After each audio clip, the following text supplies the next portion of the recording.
umuntu wese uri burebe iyi nkuru y'urupfu rwa Rocky, umuntu wese ugiye kumva aya majwi ngiye kurekura ndetse n'iyi video ngiye kubaha, ni ukuri ngira ngo ni inkuru ishenguye umutima w'u Rwanda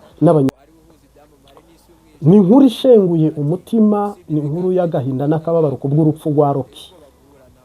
Ngira ngo hano uri kubona Michel Irami, umurozi mukuru mu gihugu cya Leta Zunze Ubumwe za Amerika, ari kumwe na Rocky ari nawe wamwishe.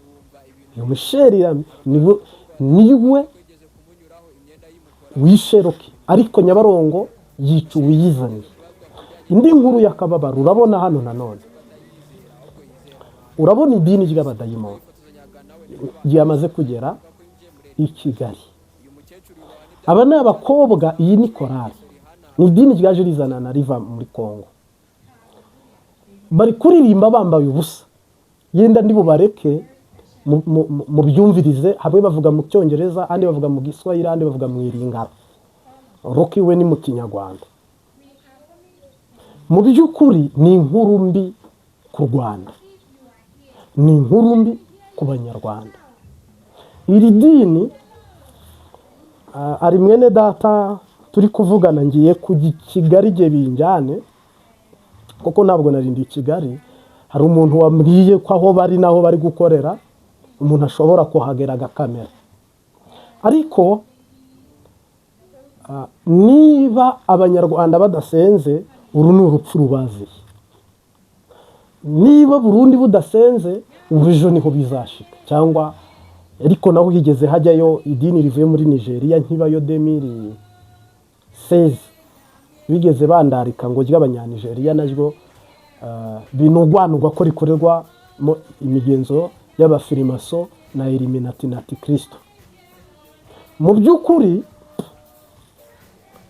ntarandiriye yenda kugira ngo mbareke munumveho amajwi mato, yenda muze kureba na video zitandukanyemo hano ndazishyiramo.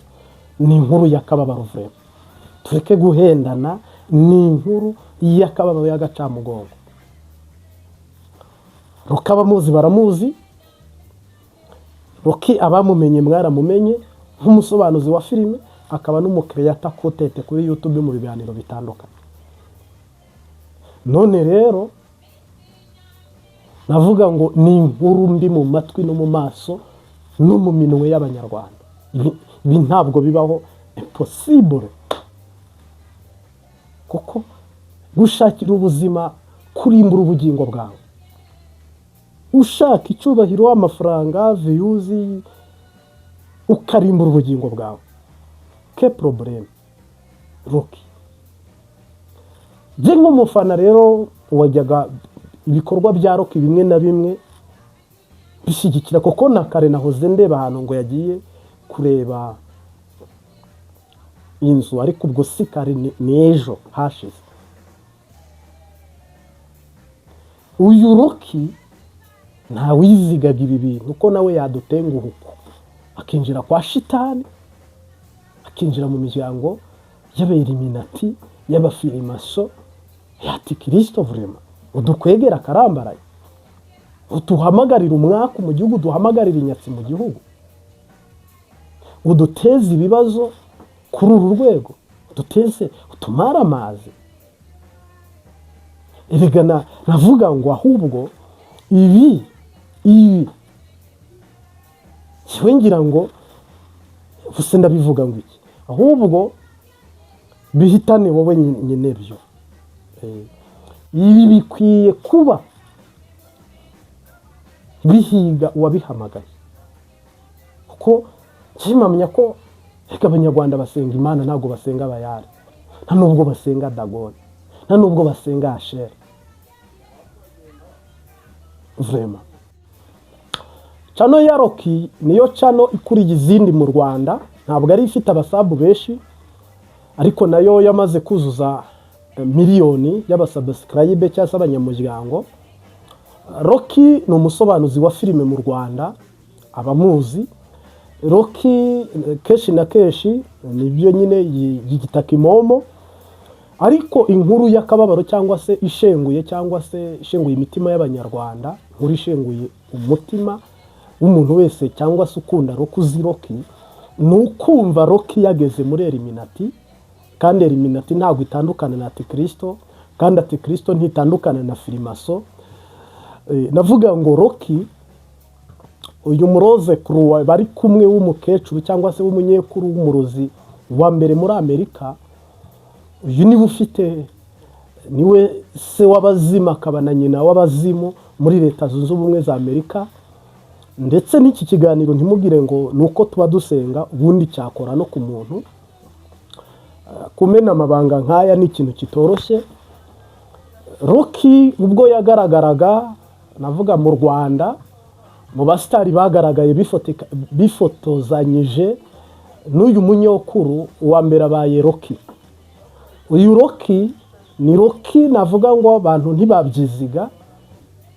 Rocky kenshi na kenshi wapafuminze cyane. Rocky ngira ngo documentaire zivuga ko ashaka kuba ahembwa hejuru y'ibihumbi 10 by'idolari ku kwezi. Rocky ni umuntu navuga ngo ufite views nyinshi kurusha abandi bose muri iki gihugu. Mu gihe cy'iminota nibura 30 Rocky bari mu bihumbi n'ubundi 30 cyangwa se binarenga. Ku nkuru nziza rwose biba binarenga. Rocky ntabwo wavuga Isimbi, ntabwo wavuga Freemax, ntiwavuga Mamurwa Gasabo, ntiwavuga Bamenya. Donc nta kintu wavuga, niwavuga Papa Sava. Hano mu Rwanda hari cano nyinshi zirebwa, mugabo Rocky ni kitonderwa. Rocky rero n'uyu munyokuru nkuko yenda se ku musozo turi bashyiriremo amashusho n'amajwi, agaragara bundi n'ibinumvikana nk'umunyarwanda, ngiye kuvuga nk'umunyarwanda. Nta naho byakabaye ko uhagararana n'uyu munyokuru. Abakureba n'abanyarwanda, abumva ururimi uvuga n'abanyarwanda. Ntabwo numva ikintu Rocky yabuze kugira ngo ajye mu mbaraga za Freemason cyangwa se Illuminati. Uyu mugore wamufollowinze cyangwa se kuri Instagram cyangwa kuri Twitter, ku mbuga nkoranyambaga za Rocky, uyu mugore akamukandira subscribe, ntabwo yazikanda, nta kintu bahuriyeho. Excuse me, ibyo ntibinashoboka. Uyu mugore wafashije bari hana, ba Biyoze,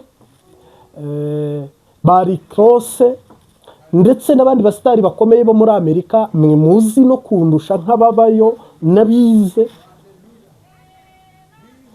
Undi munyarwanda ubwo ufasha Ubugande, u Rwanda, Urundi, Tanzania, undi muntu muri Afurika ugaragaye ari kumwe n'uyu uhagarariye icyitwa Illuminati ni Kimomo cyangwa se ni Rocky, umusobanuzi wa filime mu Rwanda, akaba n'umusesenguzi, akaba ndetse n'umuntu ukora documentaire ku bintu bitandukanye.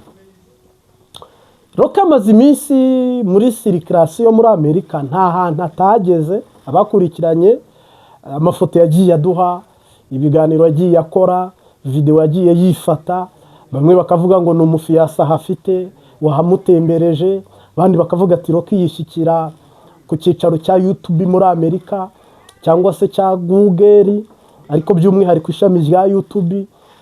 Bati uyu munyarwanda washoboye gutera iyi ntambwe, bamwe bati bravo, abandi bati ntibisanzwe. Icyongereza yabavuga ntago yabasha kumvikana n'aba bongereza bakivukiyemo, bati n'uwo mufiyase wiwe. Ariko mu nkuru zigaragara biboneka ko yari yaragiye gufata icyo nakita kontara, gusinya amasezerano, guhura n'aba bapfumu bahambaye. Koko Rocky yarababwiye ati aho bakinira amafilime hose nahageze, aho bakorera bashotingira ibijyanye n'imiziki n'indirimbo niho narindi. Ubu rero Rocky inkuru mbi yapfuye, kandi apfuye ahagaze. Ni inkuru mbi ku Rwanda, ni inkuru mbi ku Banyarwanda, navuga ngo no ku Munyarwanda. Rocky tumuzi mu buryo bwo gusesengura filime n'umuntu wanariza ku rubuga rwa YouTube. Ariko numara kumva iby'iyi video uri kureba, nagira ngo nkumenyeshe ko Rocky cyangwa se Kimomo yamaze kuba sekibi amwica urw'agashinyaguro cyangwa se shetani. Uyu mupfumu ukuriye abandi bapfumu bose muri Amerika witwa Michel Rami, uyu murozi uruta abandi barozi bose bo ku isi, koko niba Amerika aricyo gihugu cya mbere gikize ku isi, Rocky akaba ari kumwe n'umupfumu ukuriye abandi bapfumu muri icyo gihugu. Rocky ejo hashize mwabonye ko uyu Michel Rami nk'uko uyu yabivuze nta kinyoma kirimo, yaramufurowinze. Rocky yagaragaye yifotozanya nawe. Uyu Rocky ndetse yamaze igihe muri Amerika, twe twari tuzi ko ari kuburana ibya YouTube, ariko yari yaragiye mu masezerano ya Illuminati, Freemason, Antichrist. Navuga rero ngo Kimomo ni inkuru itari nziza kumva ko nk'umunyarwanda unahagararanye n'uyu muntu mukifotozanya, mukagirana amasezerano, akagufurowinga ukamufurowinga, utizera n'uwizera bahurira he? Ni inkuru dukoze tuzi ko yanadukoraho, ariko Bibiliya iravuga ngo aho gupfukamira abayari twakemera tugapfa tukarokora ubugingo, ariko umubiri wo ukagenda. Tubikoze tubizi, tuzi neza ko ari inkuru itari nziza. Abantu mwabigize ubwiru, mwanga kubitangaza, abantu mwabicecetse, abantu niko abarozi bica. Murebe uko Numba yapfuye muri Tanzania, murebe n'abandi bose bagiye bakorana n'iyi miryango ya Illuminati, Freemason, Antichrist, kandi ibyo ntabwo bitandukanya. Nubwo bavugamo imiryango myinshi ariko ni umuryango umwe. Ntabwo izipfu z'aba bantu b'abastari bahambaye dayimoni niyo ibiyicira, kandi kwirimbi cyangwa ku kaburi hagaragara abantu batarenze 8 baje gushyingura. Ukibaza umusitari, umuntu uzwi wari ufite views ziruta iz'abandi, ufite umuryango mugari kurusha abandi, ahambwa n'abantu 8 ati. Ngira ngo rero ni inkuru itashye i Rwanda, yirirwa ahandi gataha i Rwanda, ariko inkuru ihatashye ni iy'amarira n'iy'agahinda. Rocky afite abantu benshi bamukurikira batazi n'ibyo bintu bya Illuminati, batazi Freemason, batazi Antichrist icyo ari cyo. Rocky afite abantu benshi biyumvira ijwi ryiwe, bivugwa ko ari ryo yaguze. Rocky afite abantu benshi bamuhaye subscribe kubera kwikundira gasobanuye ke ko ririya jwa akoresha. Ariko urumva iyo riva, hari igihe rero abantu bavuga bati umuntu atanga serivisi nziza, produit yiwe ayitunganya neza, yarangiza kwishyira ku isoko, kaziteguye neza, n'abamugurira bakamugurira bavuga ati ibi bintu ni impano ye. Ariko kuba umuntu tuzi ko ari umurozi 100%, tukaba tuzi ko umuntu ari umupfumu 100%, tukaba tuzi ko umuntu ari mu muryango wo kutemera Imana 100%, noneho ukagaragaza ko ari inshuti yawe, ari umuvandimwe wawe, fapfa uba wimenye inda nka cya gisiga cy'urwara rurerure. Rocky rwose no kuri YouTube ngira ngo filime narebaga kenshi nduhutse, Rocky cyangwa Yanga, kandi n'abavandimwe, ndumva ari bo bantu naba nararebeye filime. Ariko nanone yenda kubwa akazi kenshi ubu sinari nkibikora, ariko mu buto bwanjye, mu kubyiruka kwanjye, mu myaka 16 kugeza muri 22 ni Yanga, ni Rocky. Uyu munsi rero je ni inkuru itanguye neza nk'umufana wa Rocky. Nukuvuga rero gupfa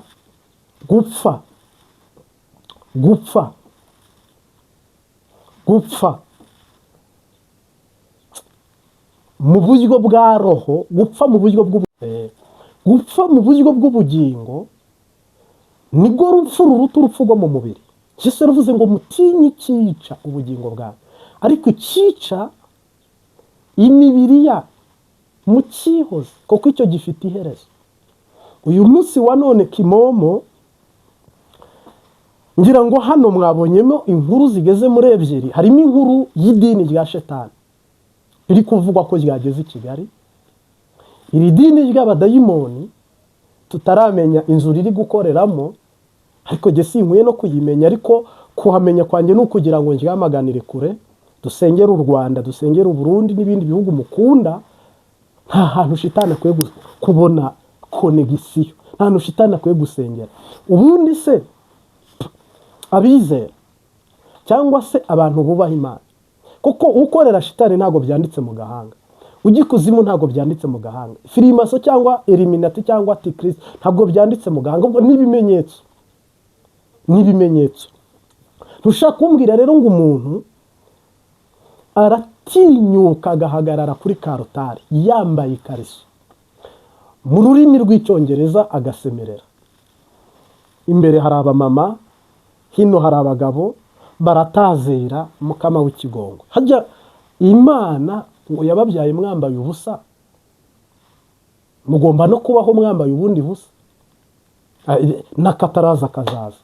Ngira ngo rero iki ni igikorwa cy'abadayimoni ku karubanda, birebe muri video, ntabwo ibi ni ibimenyetso, ntabwo ndi kuvuga ku munwa gusa, nabashyiriyemo video ngaba mu rusengero bambaye ubusa, ibintu n'abisi badakora.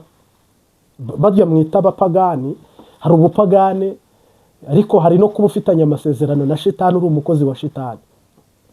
Aba bajeti ba shitani rero, navuga korari y'abantu bane, ngira ngo ni bane niba atari batatu, bimburiye abandi guhagarara kuri karutari bakaririmba bambaye amasuvetoma n'amasutiya, vrema ukavuga ngo Yesu ashimwe, ubundi ukaririmba mwiringara, ubundi abandi nabo bagakoma amashyi bakikiriza. Iri banga ariko byari ngombwa ko ibyavuzwe bisohora. N'umuntu wari uhamagaye sori, ibyanditswe, ibyahumetswe byagombaga gusohora. Ubwo ikizira kizahagarara ahera. Hari ikindi kizira mutegereje, amazina y'urusengero, umusaraba w'urusengero Yesu yabambweho, ibicapo. Mugabo kikubwira ko ari ubuhanuzi buri gusohora, ntabwo Imana yabishe. Ubundi ari nka kera, mpamya kutanarota kwinjira hariya. Kandi igitangaje ntabwo bava iwabo bambaye ubusa, ahubwo bava iwabo bambaye, bagera ku rusengero bagatangira kujya aho abadiyakoni, buno twakwita abadiyakoni bambarira, hamabo bakambara ubusa, bakaca binjira mu rusengero. Ni inkuru rero y'akababaro n'agahinda, ni inkuru y'akababaro n'agahinda. Ibi bihugu byacu nubwo bavuga ngo ni Imana y'abazungu, ngo ntabwo ari Imana y'abanyarwanda, ngo ntabwo ari Imana y'abarundi, twe twagiriwe ubuntu ka gashami kitwa ingurukira.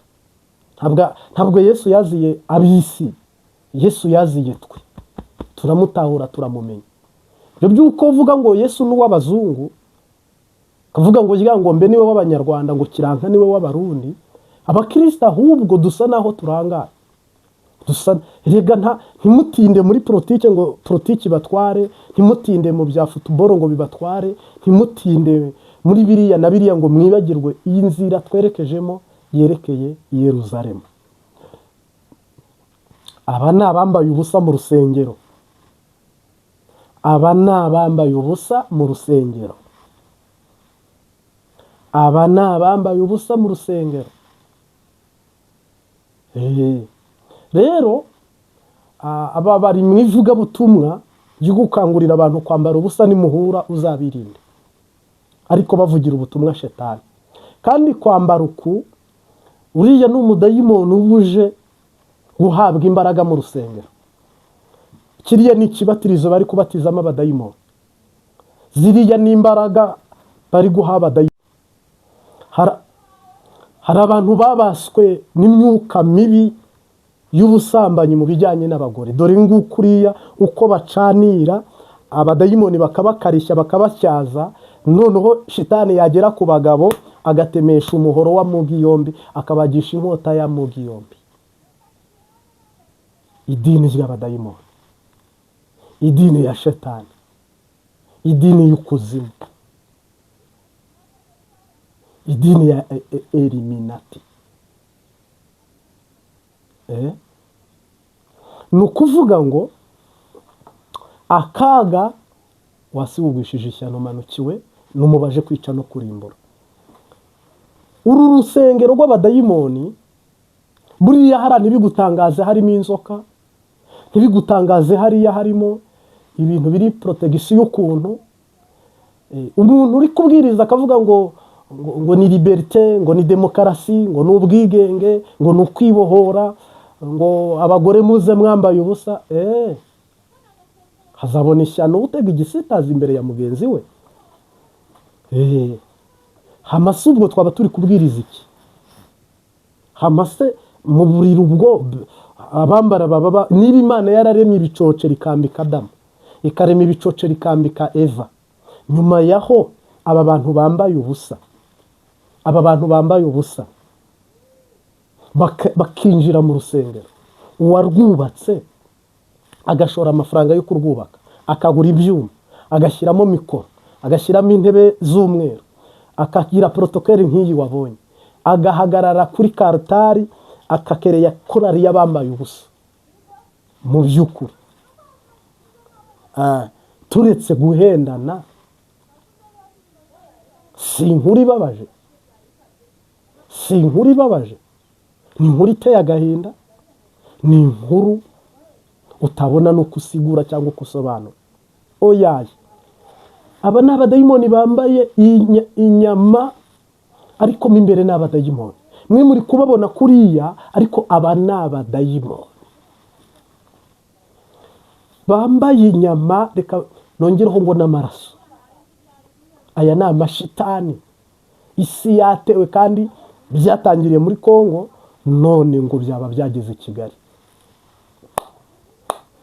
Biraba urubeya, niba bavuga ngo biraba urubeya ntibiba amakara hajya, biraba amakara ntibiba urubeya, hama biraba ibyuya ntibiba amaraso. Dore ngiki kirimbo gisi rero, nimushakira ahandi iki nicyo kirimbo gisi, kuko shitani ari gukora ku mugaragaro. Niba saba dayimoni, wibaze vraiment nk'umuntu wigishije uyu muntu atambara ubusa kubwa amafaranga akabwambara, jya kuririmba usebye Imana, wanga Imana, wange na Yesu, ugwanye mwemu yera, wigisha abantu kwambara ubusa. Ntibambaye n'amakabutura babandi, bambaye amakariso n'amasuti. Bunde ayo mazina ni n'amazina tudapfa gukoresha mu buzima bwacu bwa misi yose. Upfa umuvuga ikabutura cyangwa umwenda w'imbere, ariko ntibanambaye rero udukabutura nibura ngo babyoroshye ubone ko ari ibintu byoroheje, ahubwo bambaye amasuvu. Uhegereye uri kubireba ubegereye, uko suve muyambara n'abayambaye n'abayambikwa n'abayiyambika, ubwo abana barayibambika, bakuru bakayiyambika, muzi uko muza ntabwo yabikwambitse vraiment, nta wundi mwenda uri inyuma.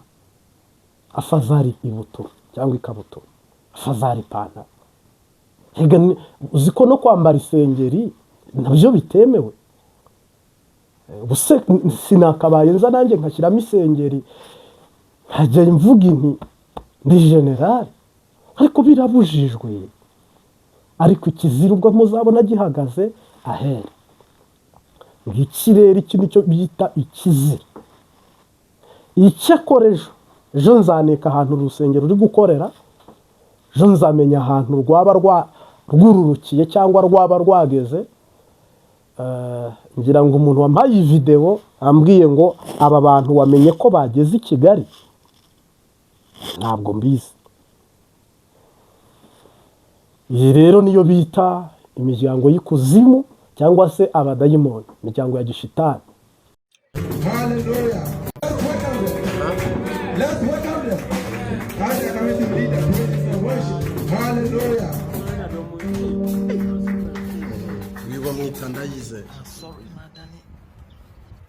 Praise the Lord. Hallelujah. Amen. Today is a very special day, and I would like to greet all of you. We are coming to sing and praise the Lord, So if you are here, let me hear you shout, praise the Lord. Hallelujah. Because we are in our own hometown, like Ghana, we would like to speak in Chi, or we would like to sing in Chi, so that the old ladies, the old men can hear what we want to say. Hallelujah. Nyamie, nyamie, nyamie, nyamie die onye yibo. Nyamie, nyamie, nyamie, nyamie die onye. Oh, nyamie, nyamie, nyamie, nyamie die onye yibo.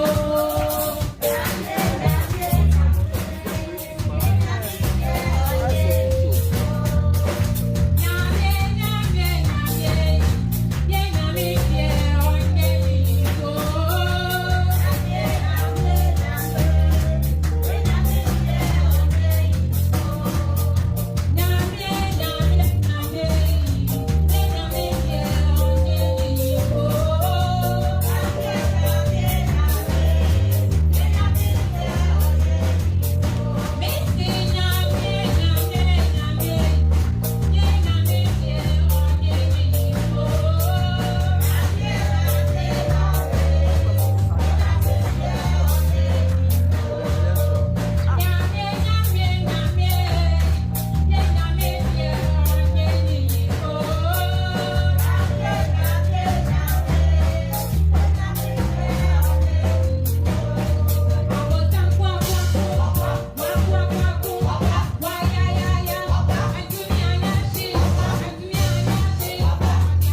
Hallelujah. What a praises and worship night.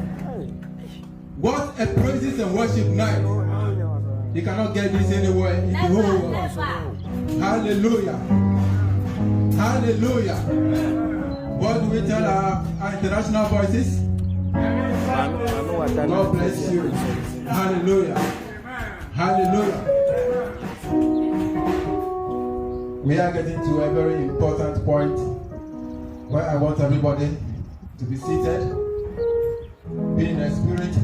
Hallelujah. We want to listen to the word of God. Hallelujah. Oh, hallelujah. We want to listen to the word of God. Hallelujah. Before I introduce the word of God, we have some honorables in our midst, and I would like to introduce them to you. I like to acknowledge their presence. Hallelujah. Hallelujah. Oh, hallelujah.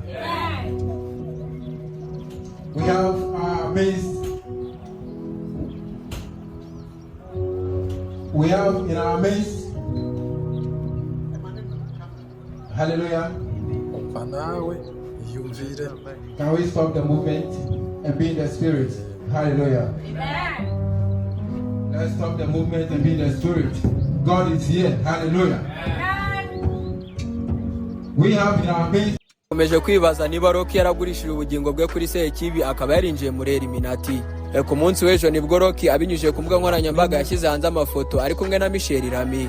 Michelle Rami ari mu bakunze aya mafoto ndetse ahita atangira no gufollowinga Rocky ku rubuga rwa Instagram. Michelle Rami ni umukecuru w'imyaka 82 benshi bakaba bamufata nk'aho ari uhuza ibyamamare n'isi y'umwijima ibizwi nka Illuminati. Usibye ibi kandi benshi bamufata nk'aho ari umwe mu bantu bateye ubwoba guhura nawe. Michelle Rami akunze kugaragara yambaye imyambaro ikoze mu buryo budasanzwe, afite inzara ndende ndetse no mu isura asa mu buryo budasanzwe. Iyo ageze ahantu wumva ibintu bihindutse. Hari umwana w'umukobwa watanze ubuhamya ko yigeze kumunyuraho imyenda yimukoraho, ubundi wumva ibintu birahindutse muri we. Michelle Rami yigeze kubazwa ku bijyanye n'Imana, avuga ko atazi icyo Imana ari cyo ndetse ko atayizera ahubwo yizera abantu. Travis Scott ubwo yifotozanyaga nawe nibwo abantu bahise batangira kuvuga ko yinjiye muri Illuminati. Uyu mukecuru yubahwa n'ibyamamare cyane kugeza nawe yaciye mu maso Rihanna agatuza ntagire icyo abikoraho.